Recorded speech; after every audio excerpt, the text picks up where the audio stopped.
In this video, I'm going to show you how you can easily delete drafts on TikTok. Be sure to watch the video to the very end so you don't make any mistakes, and of course do not forget to like this video and subscribe to my channel. Thanks guys. So let's get started, and first off, open up TikTok app and then go to your profile. As you can see, at the very first position it shows me my drafts. I currently have 2 drafts here, and we can get into that section, and that's where we can open up any draft. We can edit it.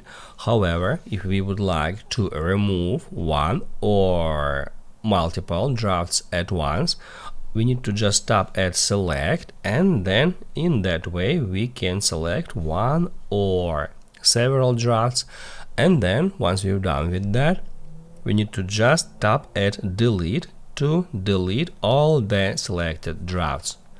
That's how you can easily delete drafts on TikTok.